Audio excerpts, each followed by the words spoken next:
Okay, I am following up doing one more voice memo to also explain another difference between the new trills and the old trills. And that is that not only did I vary the frequency of the trill in a manner that made sense with the music, but if you listen carefully, you will notice that that the trill, the right-hand trill, was perfectly in sync with what the left hand was doing in the new version, whereas in the old version, one thing you will see is that the frequency of the old trill was pretty much the same throughout, maybe a tiny variation, but not enough. It wasn't what I wanted to do.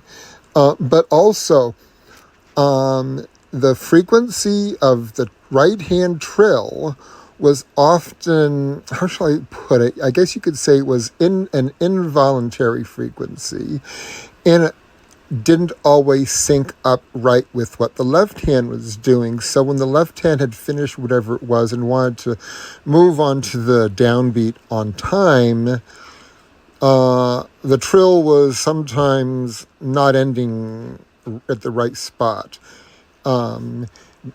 in the old version. In the new version, here is where it's very, like you could say, sophisticated. So the first trill, it doubled in frequency. It doubled in frequency perfectly right, so that when the left hand was ready to go to the downbeat, the right hand trill ended at the perfect spot, so that the right hand released at the same time the left hand released. So then when the left hand goes to the downbeat, it's all like in sync.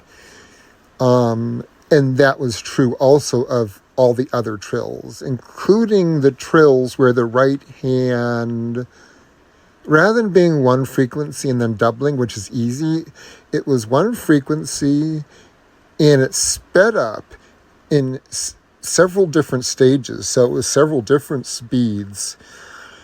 And if you really paid attention to the timing of when it sped up, it was, in some cases, not necessarily, okay, there's I don't know, like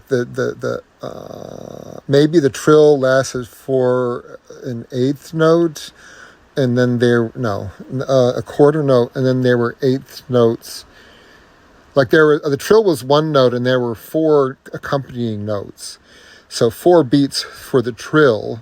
If you put a metronome in to measure out the 4 beats, you would see that the trill sped up systematically, depending on where those 4 beats were. But when I say systematically, it's even more complicated than, say, it speeding up right at one of the 4 beats.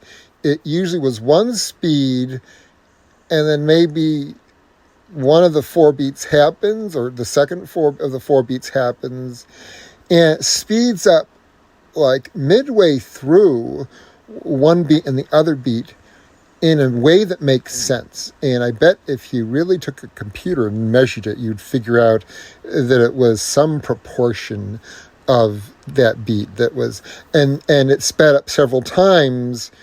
And each time it speeds up, this new speed makes sense according to those 4 beats.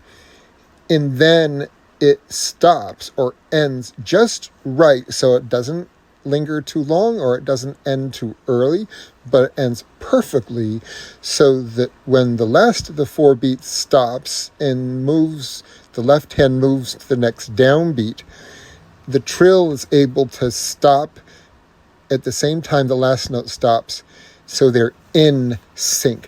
Imagine playing a trill so that it's in sync. The ending of it is in sync like that with the left hand, and at the same time it has this speeding up trajectory where it's not the same speed throughout.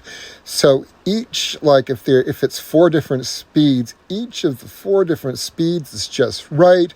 So the amount of notes that go are just the right number of notes. So when you add the 4 different segments of the trill up, it all adds up right, so that it's lining up with the downbeat, or with the upbeat of the left hand. That is an amazing degree of sophistication, and that's, I suppose you could argue that is one of the things that is, why part of what people say is my organ talent, and that is what I didn't have for so many years. And I'm sorry, this is a very long explanation of it, but and I finally got it back. And then let me think, there was one other trill, I think it was the last one, and I loved it, where I go da da da da da da da da. So in that case, I think the trill was, well, there was a flourish before the trill, so the flourish was one speed, and then the trill and the flourish is slower and articulate and detached, and then the trill is detached and fast, very fast and detached at the same time, and articulate, which is very hard to do. Again, the way I do it that fast and make everything line up was exquisite. And again, and I loved it. And it was something where, again, I couldn't do it before, and then suddenly I could do it.